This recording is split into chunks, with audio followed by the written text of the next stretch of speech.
So today we got something I've been looking forward to for a very long time, which is World War I tanks in War Thunder, because they've been introduced as part of the Great War event.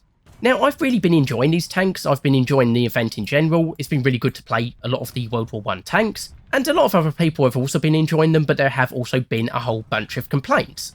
So I'm just going to give my opinions on the event and the tanks themselves, what I like about them, what I don't like about them, and just also some suggestions on how some things can be improved.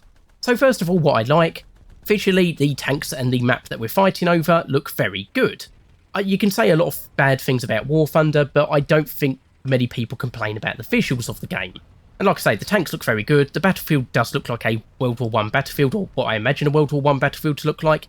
Of course, you could have a more muddy, shell-strewn battlefield if you really wanted, but that would make the map borderline impossible to play. I know there have been some complaints about getting around the map, which I will get back to in a minute. But yeah, generally I do like the visuals of these tanks. And of course we have got a good selection of tanks. So you've got the German A7V, the main German tank of the war. You've got the British Mark V heavy tank, used by the Entente, and then the Mark IV, which is used by the Germans, so that's a captured tank. The French have the Saint-Chamond, which was one of 3 tanks used by the French.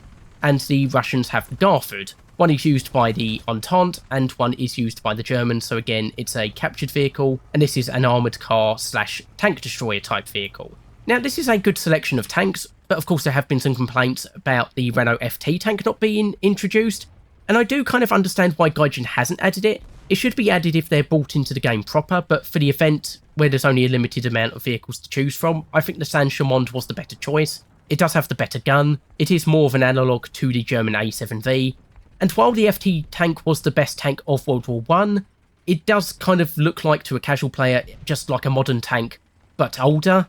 And also I think its gun would struggle, so the 37mm gun it uses is already in-game as the SA-18 on many French tanks, and even with post-war APCR ammunition it's got a maximum penetration of 33mm at 100 metres.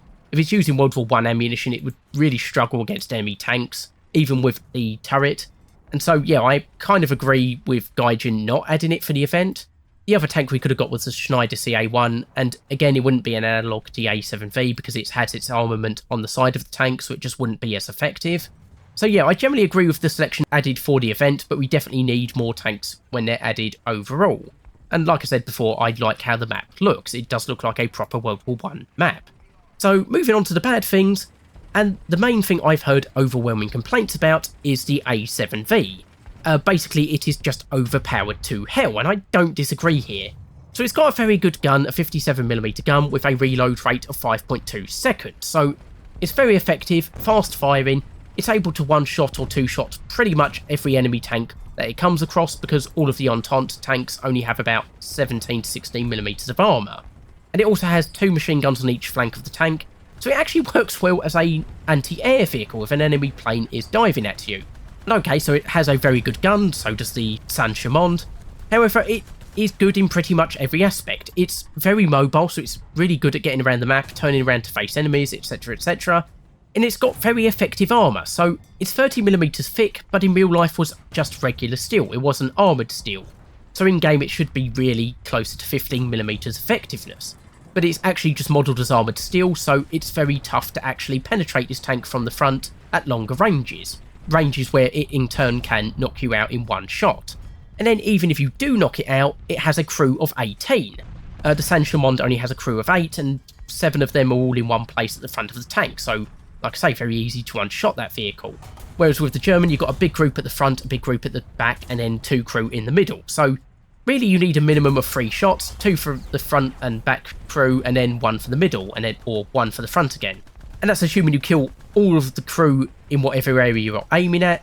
You probably won't, so really you're needing something like 4 or 5 shots minimum, even if you're flanking it. And like I say, the A7V can knock you out in 1 hit. So yeah, it's just really overpowered, and it does make the event very unfun for Entente players, but very fun if you're playing as the Germans. And then of course there are problems with the map itself, or more specifically to do with traction, so getting up hills, getting around the muddy battlefield. I haven't had problems with the tanks personally, but I have seen videos of players having trouble with them. I've even seen a video of somebody struggling to get over that bridge in the testing ground map.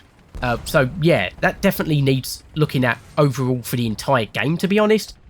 And of course the main complaint I've heard about getting around the map is with regards to the Garford, because that is a wheeled vehicle and a lot of the time you just spawn in and you just cannot move anywhere, which is not fun. And even though you can generally get yourself out of the mud eventually, by then the battle started, people have been knocked out, people are respawning, and you just miss out on a lot of the fun, and you know, it can be a bit frustrating. So really you need to move the Garford spawns nearer to the mud roads, which don't seem to cause any problems for the wheeled vehicles, and that would make them a lot more effective in the event in general, because they do have a very good gun. And of course, moving across the trenches themselves, it doesn't seem to have problems with that, which you would have thought it would have more problems trying to cross trenches rather than going through mud, so that definitely needs looking into.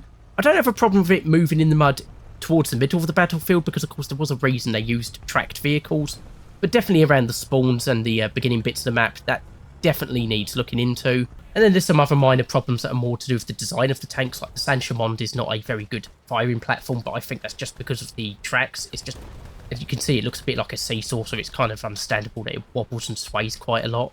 And so, yeah, how would I fix the event and the various vehicles? Well, my main fix of the A7V can't be done for the event, which is to basically increase the battle rating for it, have it be a 1.0 vehicle and have the Entente vehicles be like 0.3 or something, so they're less likely to meet the A7V. But that would be a good improvement if they were added to the regular game. For the event itself, make sure the armour for the A7V is just regular steel, so it's not borderline invulnerable to the front. And I would also maybe slightly increase the reload rate, but again, I'm not sure how much difference that's going to make. Really, the biggest difference that's needed there is the battle rating needs increasing. And then, of course, the more general problems, the traction needs fixing. Tanks should be able to get around the battlefield in muddy conditions a lot better than they are at the moment. And of course, finally, add more World War I tanks. So add the French Renault FT, add the German A7VU, add more of the British heavy tanks, add some of the SPG type vehicles like the Gun Carrier Mark I, maybe something like the Italian Fiat 2000 heavy tank. That would be a great addition to the game, though again, the battle rating would need massively increasing. The American Mark 8 heavy tank would be a good addition as well. Just generally lots more tanks that could be added to give a bit of variety for World War I tanks. So yeah, that's my thoughts on the event and the vehicles in general. Like I say, I've personally been enjoying them, but there's definitely quite a lot of things that need fixing. And these events are generally used to test future editions, so hopefully Gaijin is looking at adding more World War I tanks. And of course, a lot of the World War I tanks that are in the event can actually be unlocked permanently, so it does look like a lot of them are here to stay. So yeah, hopefully we'll get some more World War I tanks in the future, maybe even some interwar tanks if World War I tanks are a little bit too primitive for people. And yeah, generally I've been enjoying the event and these tanks greatly. Anyway, just a quick video for today, hopefully you've enjoyed it. I've been Toreno, and I'll see you next time.